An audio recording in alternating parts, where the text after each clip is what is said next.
Yo, what's going on guys? It's Devastating. Thanks for tuning in today and welcome to a new video. And in this one I'm going to share my opinion and my thoughts about Battlefield 2042 with you. But before we do that, I want to give a quick shout out to our sponsor. Just kidding, of course, but actually I have some announcements to make. And the first one is we finally reached 600 subscribers. And that's absolutely insane. I really appreciate it, guys. And of course I'm going to play the next Battlefield title, so if you are interested in that, you can always subscribe. Thank you very much. And the next announcement is I have made a second YouTube channel where I upload some of these popular shorts videos. If you are interested in these kinds of videos, you can subscribe here as well, of course. It's just insane how many clicks they get. A lot more than on this channel here. I'm curious how this will end up. And the next one, I have made a Twitter account. I'm not too sure yet how to properly use it, but anyway, if you want to be my first follower, please go ahead, I would be happy. And last but not least, I also made a Discord server. And the same thing here, I don't really know how to use it in the right way. But if you wanna join and I'm online, we can have a chat, and I'm already looking forward to it. And all links are in the description. And now let's dive in. Let's start with the setting. As you never would have guessed, we are in the year 2042, where conflicts over resources have escalated and where Russia and the US are recruiting nomads, which means that there will not be classic factions, but rather some specialists and operators. We will talk about them in a minute. So I am absolutely not a fan of futuristic stuff. Actually, that's my least favorite time period they could have chosen.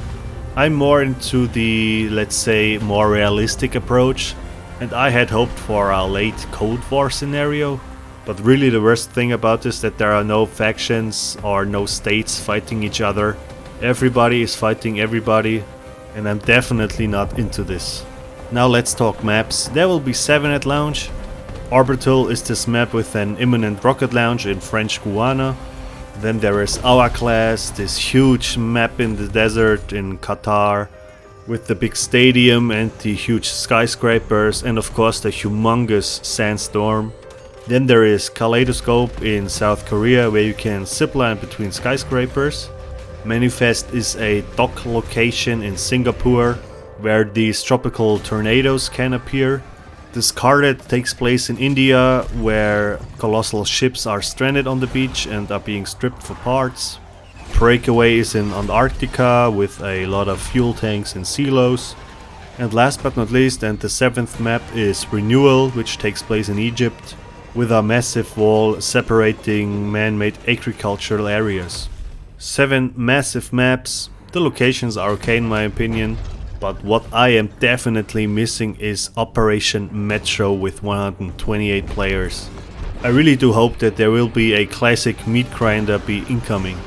And especially infantry only maps. Let's now talk about these operators or specialists. So no classic class roles anymore, but rather up to 10 operators who will mimic a classic role like support, engineer, medic, recon or assault. And everyone has some special gadgets. For example, Webster McKay has a grappling hook and the special ability to move more quickly while aiming down sights. And of course there has to be a woman with short hair in the Battlefield game, like Maria Falk. She has a Sarit pistol and is able to revive the teammates to full health. And then there is of course Piotr Boris Kusowski, who has a sentry system and can operate it. And last but not least, so the last we know for now, is Wikus Casper van Dale. He has a recon drone and a movement sensor. So imagine 128 Maria Falks running around. That's going to be lovely. To be honest, I hate this implementation. I want my classic role system, and of course I want to be a generic soldier and not this cyberpunk stuff. In this regard, I like the Battlefield 1 implementation the most. You had distinctive class and factions, and now everybody can look the same. That's a no-no for me. Let's talk about gadgets. Everybody can equip a rocket launcher. You just have to imagine that. I think I don't need to add anything here.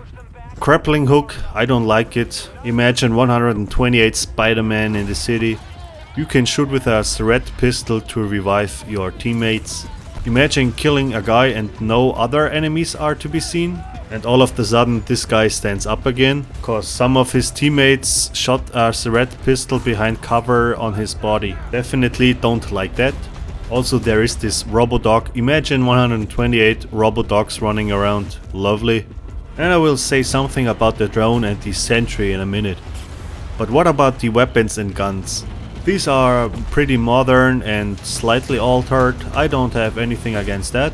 If there is a huge variety, why not? But what I definitely do not like is that everyone can use every weapon. As I mentioned before, I want my distinctive classes with weapons.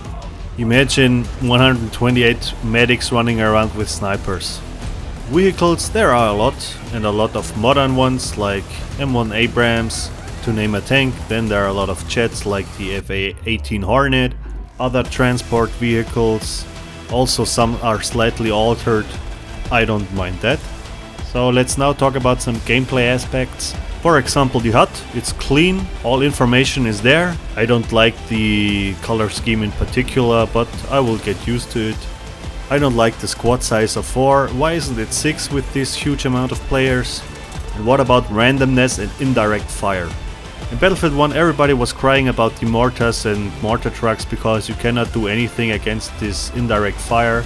And now you have sentries, drones, robocops, sandstorms, tornadoes, and you can call in reinforcements anywhere on the map and kill enemies with that. But that's okay, of course. Speaking of sandstorms, imagine that there is a objective which you have to capture or otherwise you will lose the game, and there is the sandstorm.